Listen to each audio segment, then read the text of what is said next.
We are live. Welcome, everybody.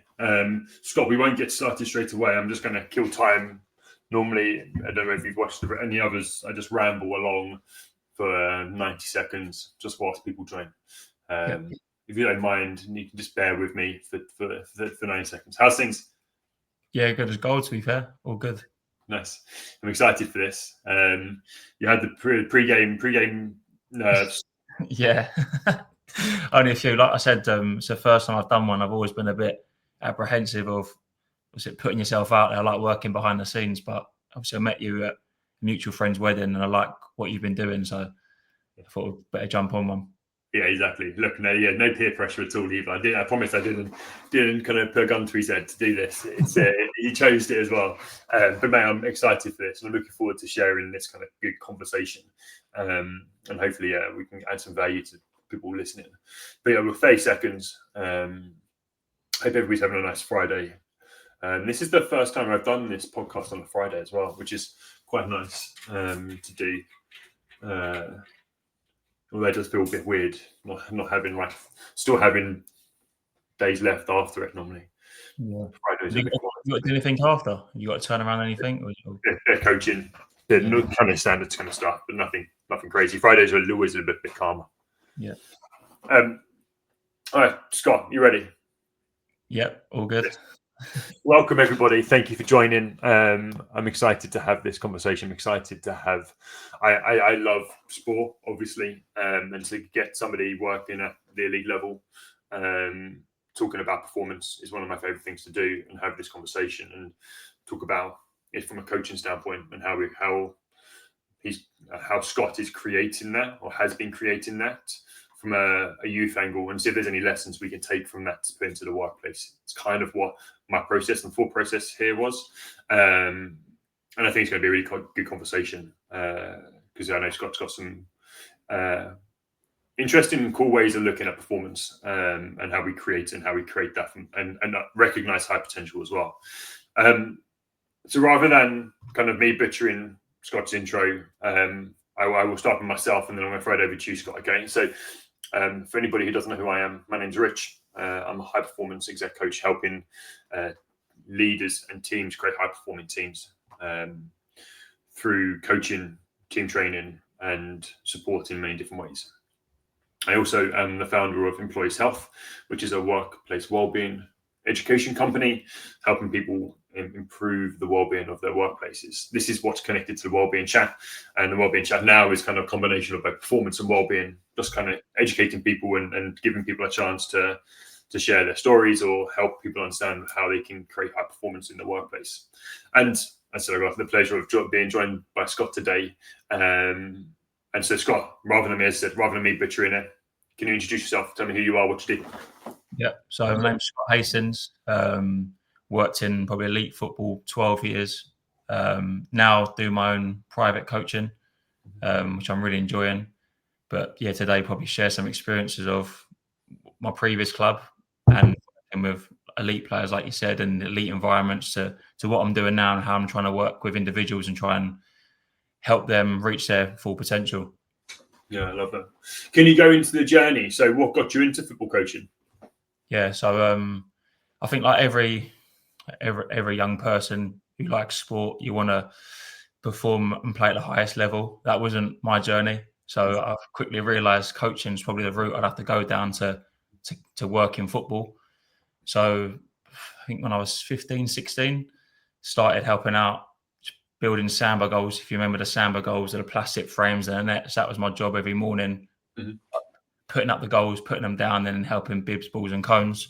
Mm-hmm. And then obviously found a passion and really enjoyed working with young people and young players. So just slowly built my way up to working within a foundation and then an academy. Mm-hmm. And then now what I'm doing now. So there's always been a passion there for about, since I was 15, 16. Yeah.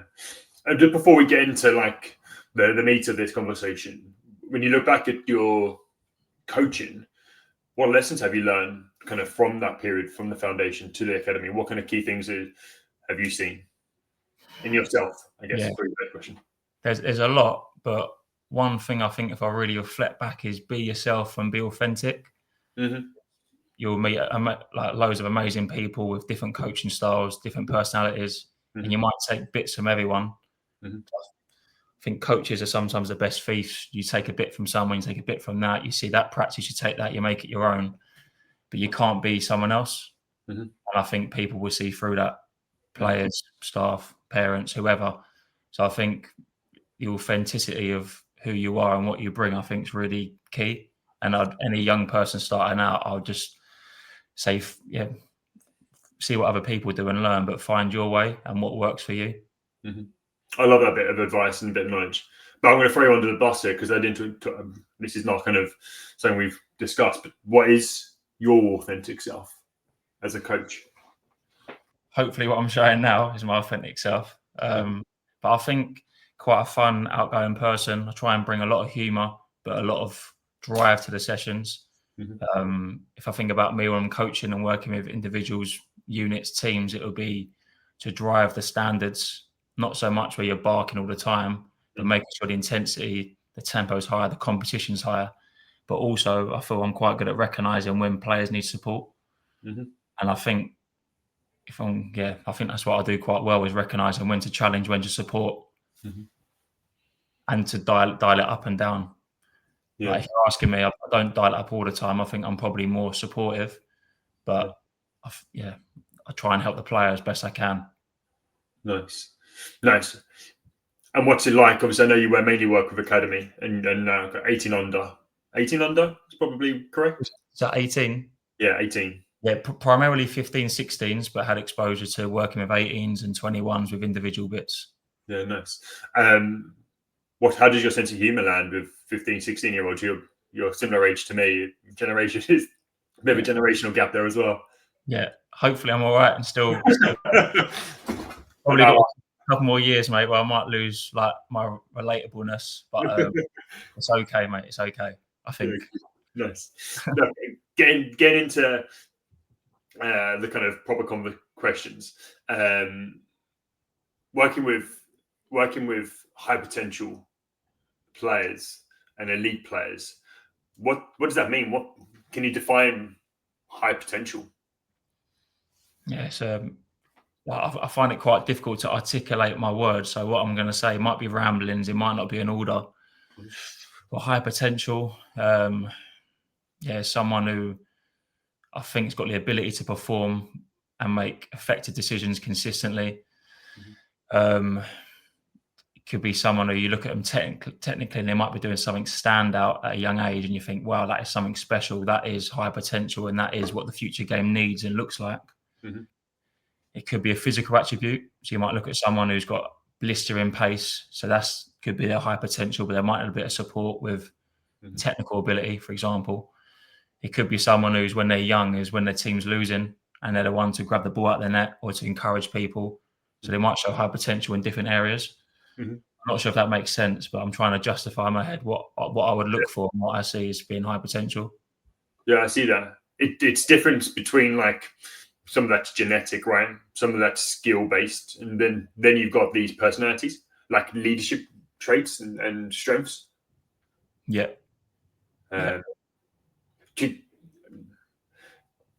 Can these people who don't have that gain that?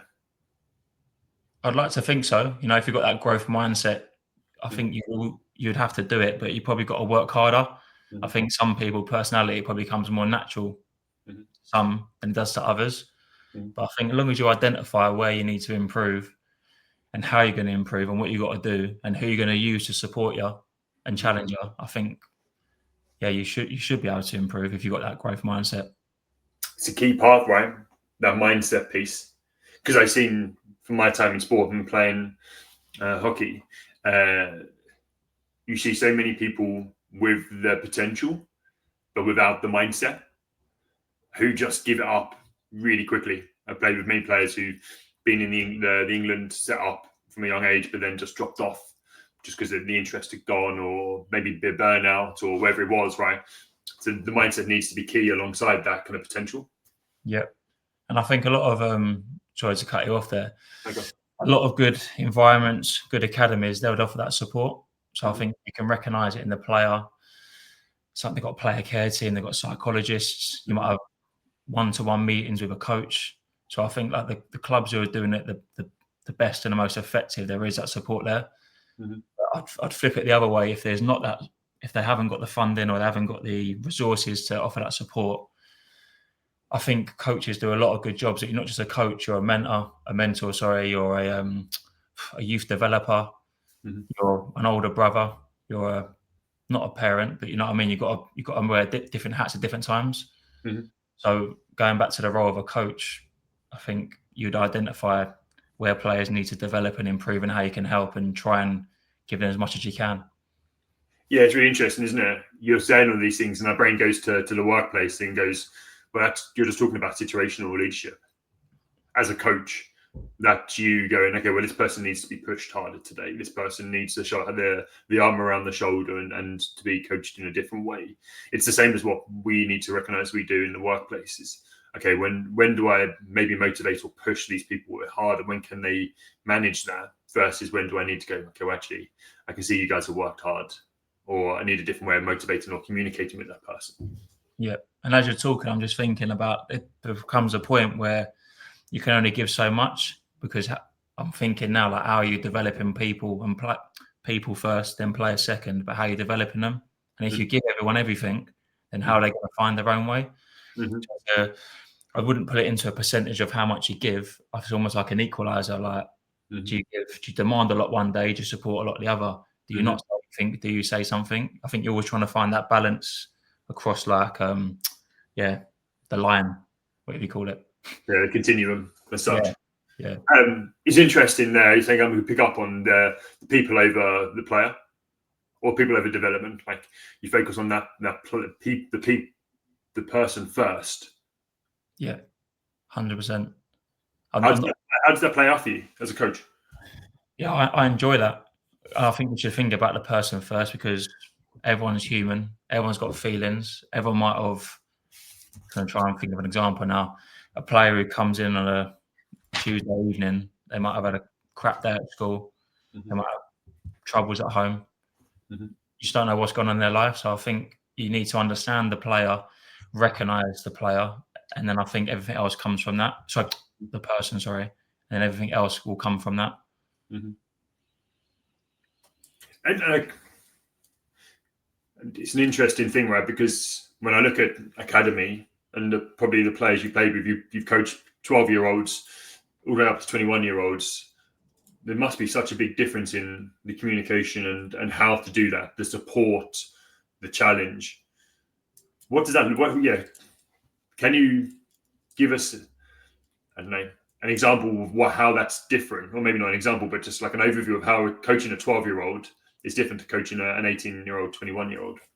Yeah, if I go back to people, if I think about different people, everyone's got different personalities, and people connect with different people. Could be area, could be race, could be football club, could be anything. So I think it's recognizing how you can help the player and how you can connect. So that's what I try and do. I try and find a connection with a player, not force it. You want it to be natural and authentic. And I think once you've built that connection, you can start trying to sell ideas. So I think sometimes as a coach, you have to sell an idea. If you try this would add to your game, rather than ramming things down people's throats. Because I think those days might have gone, and no one wants to be told all the time, you're doing this wrong, you should be doing this. So there comes a time and you might have to stand still, do that. But I just think selling the ideas and showing you care by sitting down and going through clips, or speaking to the players that are coming onto the pitch or off the pitch, or doing the extras before the session or after session. I think if a player sees that you care, or a person sees that you care, the player will see you care, and you'll get better at the player. I don't know if that answers your question, but I'm just thinking. It does.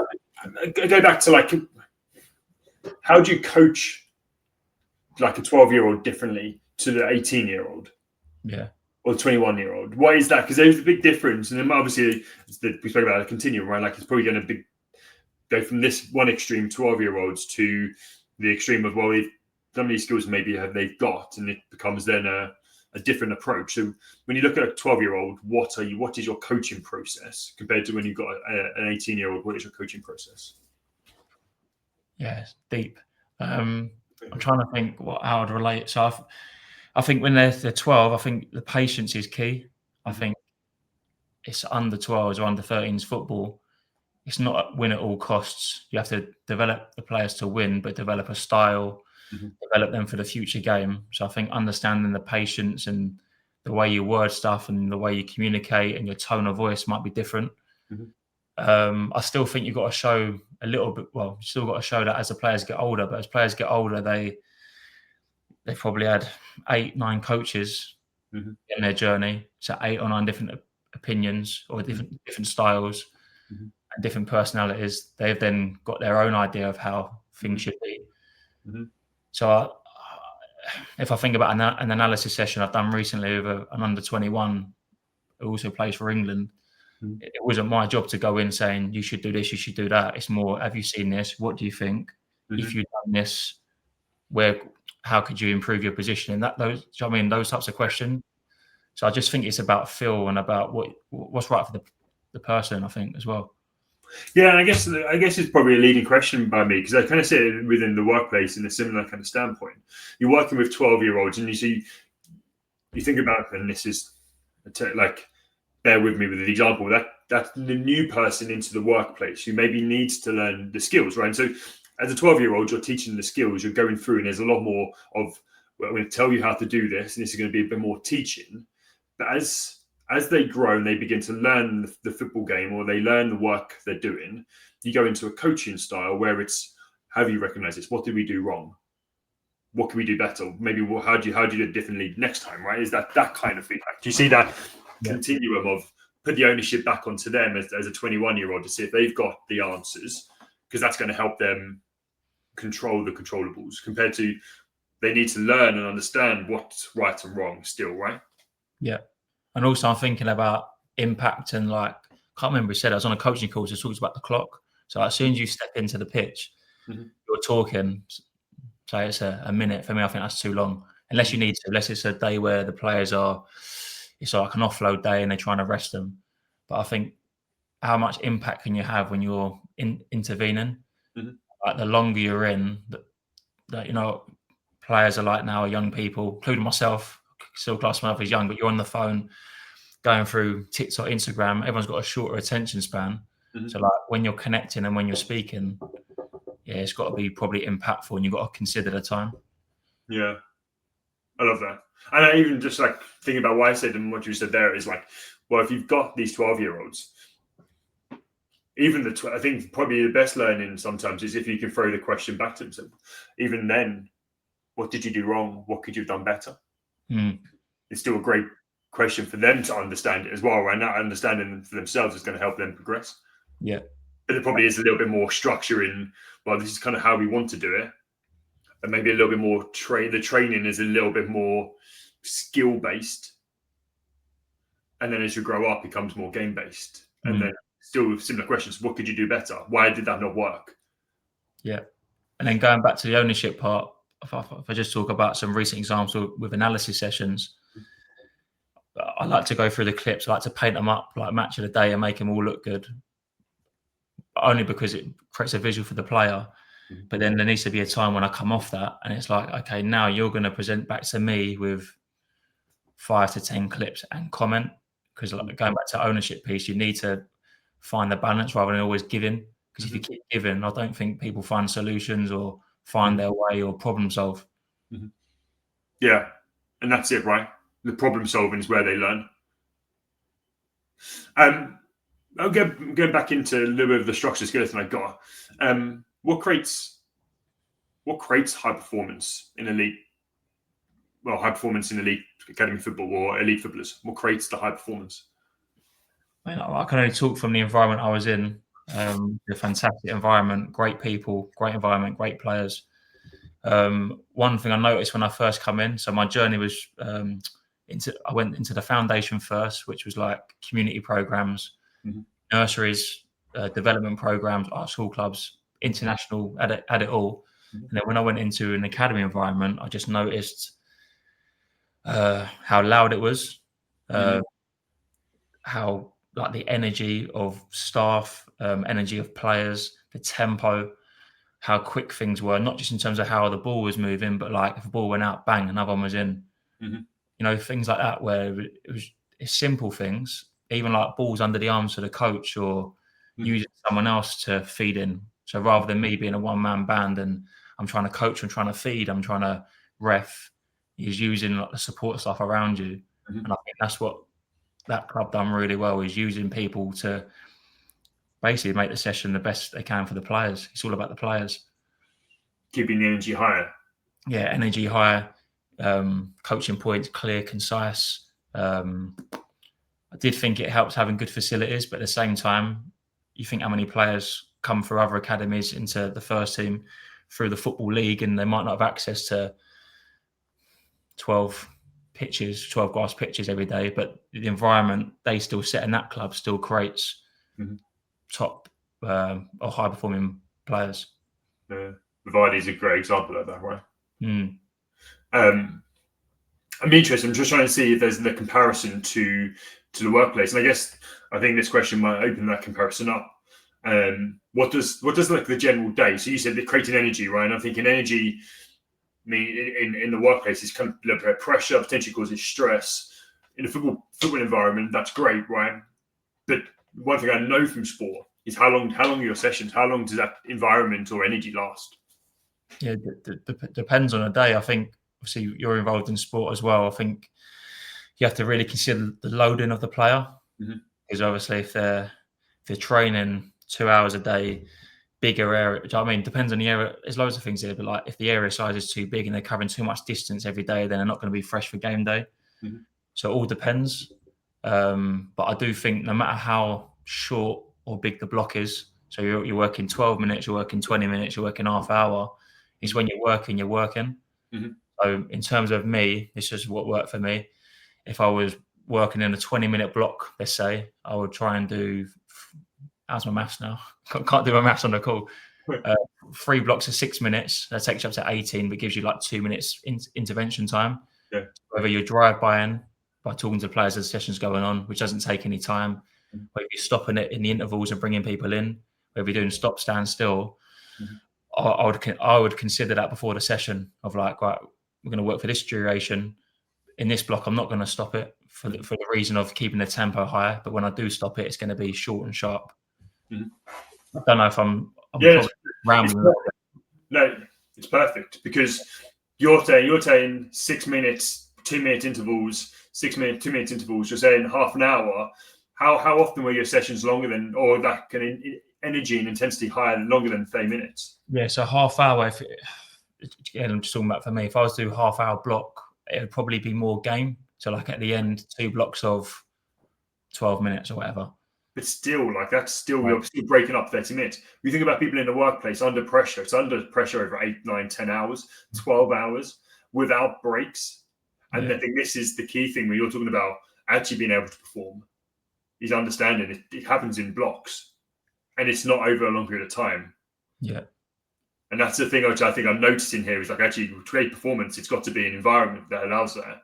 And there can't be an environment of 12-hour days without breaking that up to get recovery. And then for recovery, for performance in a sports environment is rest and like that communication.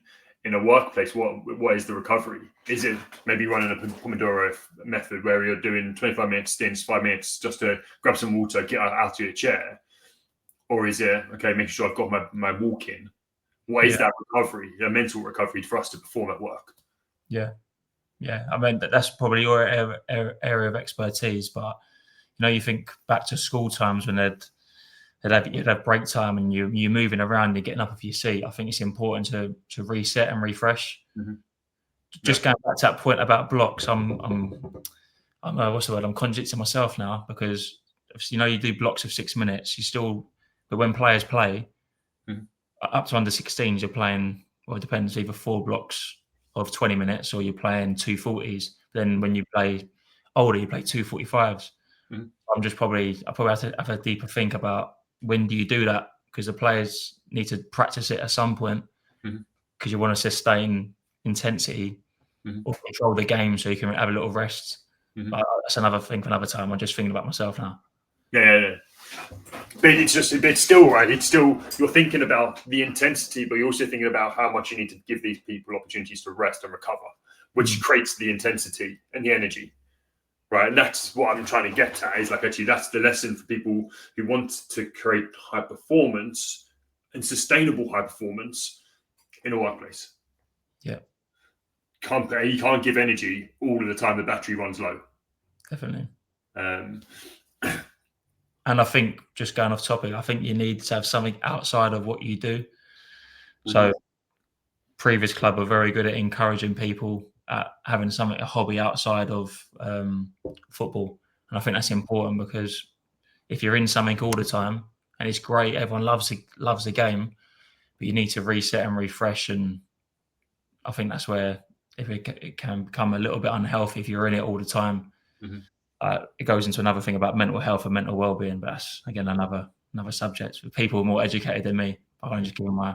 You got a good point. Like, not just putting focus into the one thing, right? That one thing breaks, then what happens?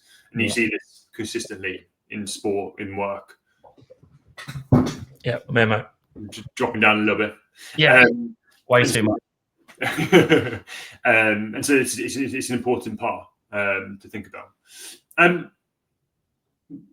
What separates players who make it versus the players who don't? Yeah, there's loads of different variables and factors. I just think the top ones are self-motivated, self-driven. I think that's a big thing. I talked about the balance of how much do you give and how much the player want it. And probably an example I would give is, we would always try and do extras with the player to help them technically. So we would encourage the players to come out before training, warm up properly, but then it could be 10 reps of finishing your right foot, 10 reps of finishing your left foot. It could be switches of play, but how many would go and do it?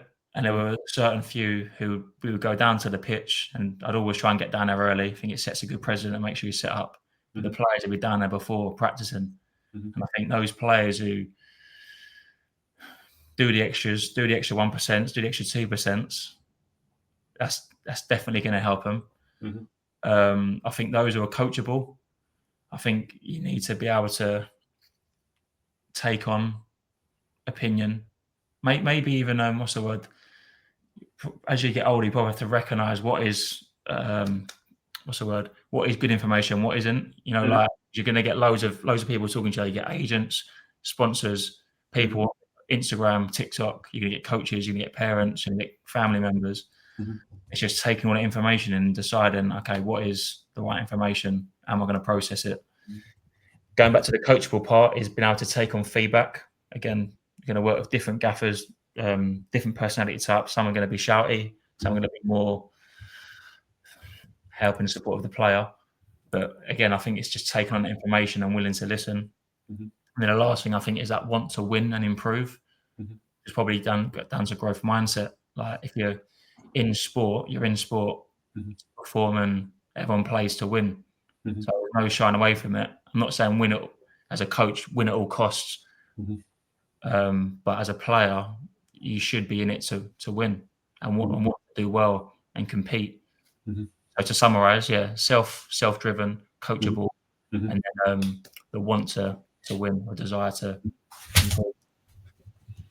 Yeah, I've got 4 bits here, and I think all of them are transferable. And this is what I love, what I do, right? Is I do talk about sport, and I go, look, these are the lessons. But I've got, like, shifting the noise, and kind of shifting through the noise from all of the opinions and understanding what bits to take on. And when I introduce coaching to my clients, I always talk about, like, 2 heads are better than 1. But what 2 heads what that concept is you're going to get tons of different opinions put onto a table. You then need to take what opinion, what idea, what thing you've been told to utilize and make that decision, and make the decision from that. Yeah, and it's the same as what you're saying there, right? The best ones is actually the people who can sift through that and make the right decision off the back of that. That's the word I was looking for, sift, but I couldn't remember it. That thing in the kitchen, when you drain the pasta and you get the old little keeps pasta, the water goes up. It's the same thing of, like, just take everything in and streamlining what comes out and what's important. Yeah, 100%. Feedback. Talk about feedback as a coach all the time. Massively important. And then the extra work. And this is something which I'm always kind of at leatherheads with, because within a workplace, people work in 8-10 hours a day, right? How do they get the extra work in? How do they do those reps of the things they need to do to improve? How do they work on their weaknesses in a workplace? Because that's what professional athletes do. And so it's trying to define, understand what development looks like of both personalities or strengths versus development of skills. And I think that's a big challenge we have in the workplace.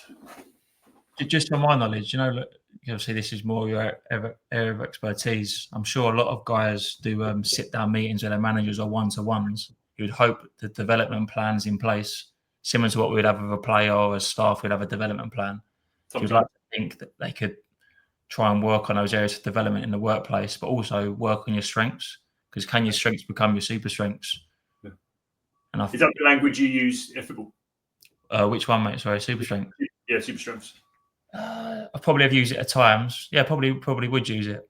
Yeah, because I'm of the same wavelength. And what you'll see, some places, some people, some managers will use that one-to-one time to do that kind of stuff, and some people don't because they've not seen it, not had it, and so they don't know that that's the way to do that. And actually, the one-to-one time and development time is key. Yeah.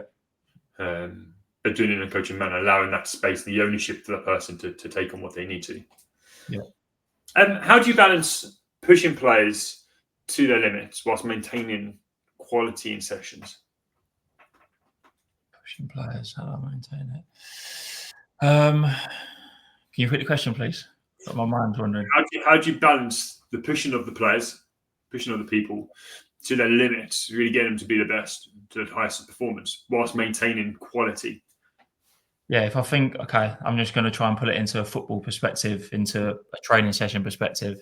Mm-hmm. You're doing a possession practice and you want the team to keep the ball. Mm-hmm. But because you want intensity high, you might make the area smaller. So 20 by 20, 25 by 25. Mm-hmm.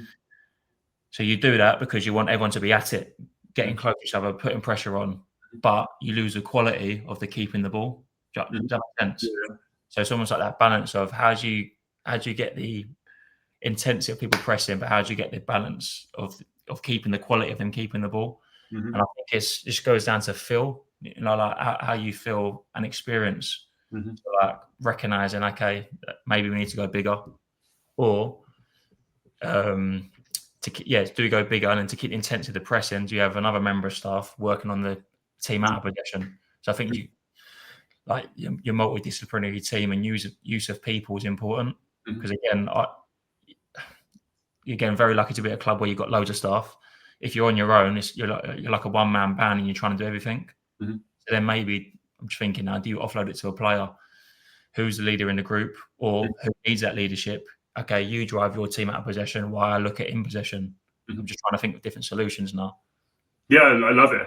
And I can see that from a workplace. And the key part is going back to that situational leadership, and not only understanding the person, but the group. Yeah. And what the ask is, like, where are we at? How can I make sure that this work gets done well? And that's the same thing, right? You're doing the same thing. You're feeling what the team's doing, how the team are feeling, how the quality is, because sometimes you do need to back off, or you need to make it bigger, and you need to spread the load. Yeah. Right. I love it. I know you talk about the right environment a lot for maximum performance, and I know when we had an initial chat, you spoke about that the right kind of environment. What's key? Yeah, what's key, and then what does the coach have control over? Environment. I think the environment. If I'm thinking about working with young people, I think it should be a safe environment to challenge and to speak. Mm-hmm. Like I'd always be a big advocate of people speaking up, even people who aren't as comfortable speaking up. Mm-hmm. And if they are speaking up, making sure it's the right environment for people to listen, be heard, be respectful, to challenge in the right way. Mm-hmm. Yeah, just think about probably having your values set of like the respect, the togetherness. That's important. I then think about going onto the pitch, about bringing intensity, bringing competition, wanting to win. Also think an environment where people can express themselves. So if I relate it to a player who's got an unbelievable talent at going 1v1 and getting out of tight troubles, I think there needs to be an environment where they're allowed to express themselves. Obviously, there needs to be some structure, because when you play within a team, there's a certain team style. But you have to allow individuals to express themselves and try things, especially in sport, because that something special could be the something that wins the World Cup or wins Champions League final. I mean, so I've said a lot of things. I've rambled. No, you have. Not in order at all, but they're just things that come to my head straight away. Yeah, and look, I'll bring those things out. The psychological safety, it's a big thing in the workplace at the moment. That the ability to feel safe to talk and to share. My question I had there was like, does that vary for you between your 12-year-olds and your 21-year-olds in how you create that? Do you know what? Maybe how you create it, yes, but I think it should remain consistent. Like if you're working in using an academy or a workplace, your values should be consistent, top down or bottom up, whichever way you look at it. Because I think that just, again, it helps create the environment. It breeds consistency. It creates togetherness. People understand what's expected. So how you deliver it might be different depending on the age, but everything I think should stay consistent throughout. Yeah. Personally, that's my personal view. Can I ask how you deliver that? Yeah, put him on the spot. I haven't given it thought on the call. Put it into a sentence for me. So how would I deliver what? Sorry. How would you create the safety for a 12-year-old to speak out in comparison to a 18-year-old, 21-year-old?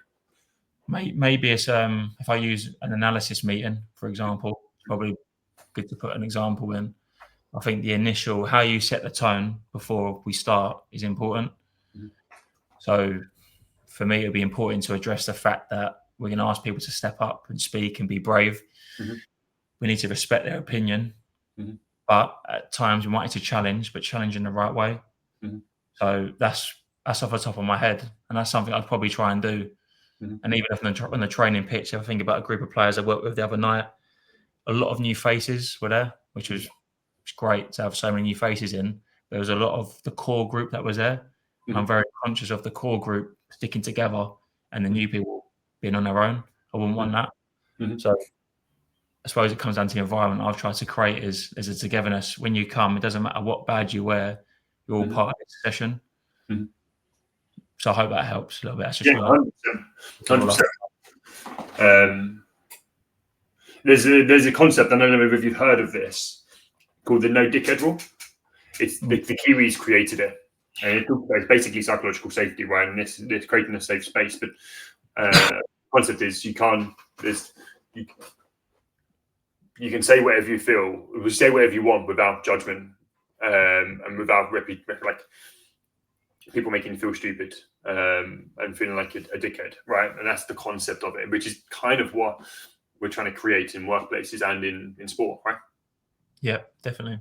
And the second thing was obviously team values. And do you know what? It's something which we don't see in the workplace. I talk about when I set up teams and help teams set up, is actually what are our values? What are our values that are in our team, not our organization's values, our team values, and how we want to show up and work. But also, what are our non-negotiables? Turn up on time, clear communication, giving feedback. Those things. What are those non-negotiables that we have and agreed to before we've started, and what are the processes into that team? They just don't do it. Yeah, it's like sport do so well. Yeah, I see that. Definitely see it. Intensity, which I think it comes back to what we've spoken about already. And then this, you said about the one-to-ones and the ability to go off and try things and encourage them to try things. Just that fear of failure and not being judged for failure. Yeah, that might even be like even the player's got an unbelievable attribute of long-range passing. So like if you don't give them the license to try it, how are they going to try it on the big stage? Like in football, it's about developing people, developing players. It's youth development. So you need to give players the exposure to try it and the license to try it, regardless of whether someone complains that the ball went off the pitch or it was under hit. You have to try things, otherwise you ain't ever going to be able to do it. And try things under pressure, not just technicals where it all looks good and there's no pressure. Can you do it in a match environment? Yeah. And then you have the opportunity, if they do it and you've recorded it, you go, so was that good? Did that work? Okay, no, maybe no, it didn't. Okay, why did it not work? Was it poor execution? Was it maybe the wrong decision? Yeah. Like, then you have an opportunity to coach and work with them to make the right decision afterwards. Yeah. And then just going on your point about the recording bit, I really enjoyed working with individuals and developing individuals and helping them with their individual plans. So we would film as many individual practices as we could, and then create help the players create a log and diary. So what's week 1 look like compared to week 5? What have you done? Okay, you've done this in training. Can you now pick out clips of when you've done it in a game? So you're documenting the improvement. And it's not always a steady improvement. We spoke about speed bumps or the rocky road. Like development's always like that.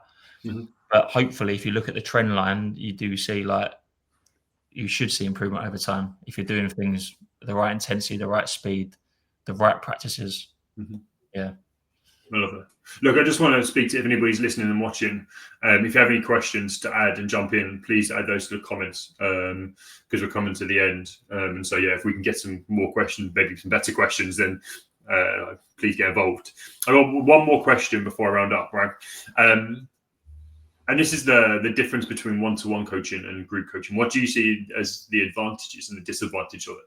Disadvantages of both? Yeah. Obviously, I do both, and I see the value. I see the value in both at different times. So I think the one-to-ones helps in terms of contact time, you and one other. Hopefully, well, I know with me it'll be realistic repetition. So whether it's your ball mastery, technical practices, whether it's position-specific training, but relative to what they're doing. And that helps, but you do lose the opposition. So I can get in, but I can't move as well as younger people. So I think it's a balance of, okay, you're doing technical repetition to get the technique right, of course, but you need the opposition element. So that's where small groups come into it, where you go with one other, 2 others. So I quite like, as long as it fits right with parents and the player, is fitting players together, whether it's centre back against a striker, winger against a fullback, midfielder against midfielder, because I think they need to start seeing the pictures and understanding movements of when to get tight, when to drop, how to shift the defender, how to wrap it around the defender into the goal. These are just things I'm thinking about. So it's probably just recognising what different players need. Some players like the group stuff because they've got the technical bit. Some players want the technical bit because they've got the ability to be physical and endure. Yeah, it's interesting. I'm trying to see the comparison here. And I guess for me, the comparison is when it's one-to-one, it's working on your own skills, working on you. And actually, when you're doing it from a work point, spending time with your managers to work on those areas. You could be weaknesses, just could be skills, it could be anything, right? What feedback can I get in those moments whilst I'm doing something? When it's in a group, you've got an opportunity to do it together and actually have an opposition. The opposition within an organization is like the exposure to doing it in the moment. What feedback are you getting from others in the moment?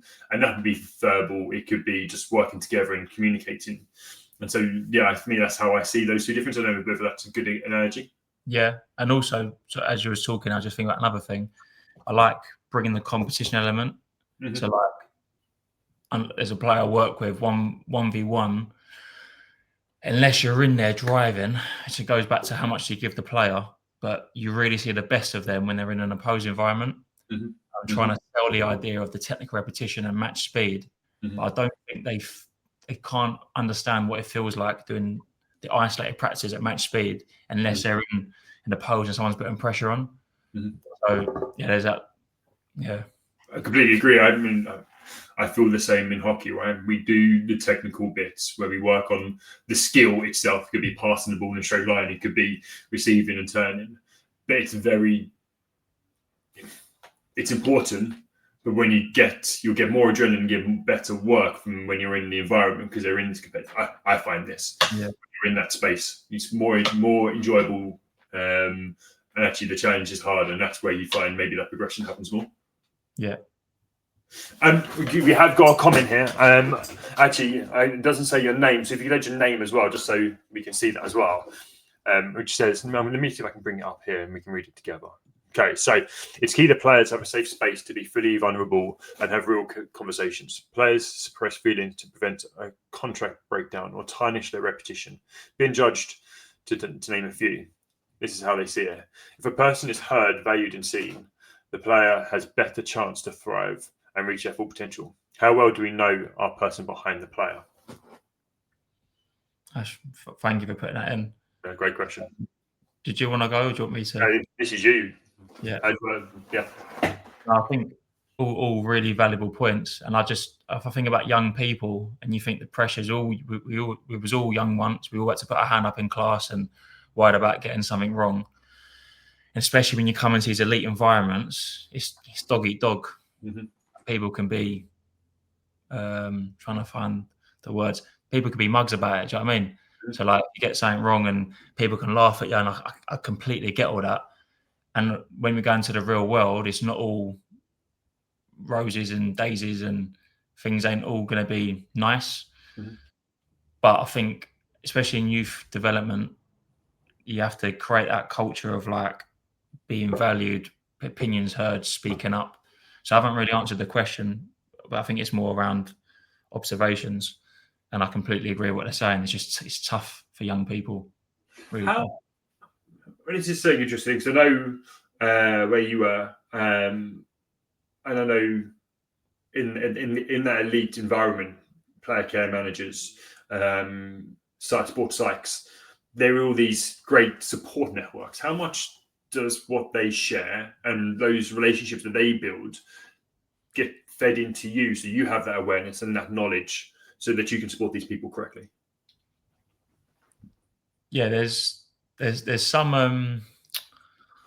some stuff that gets shared, there's some that isn't, because sometimes you might feel comfortable speaking to one person, and if they end up telling the staff, the relationship might break down.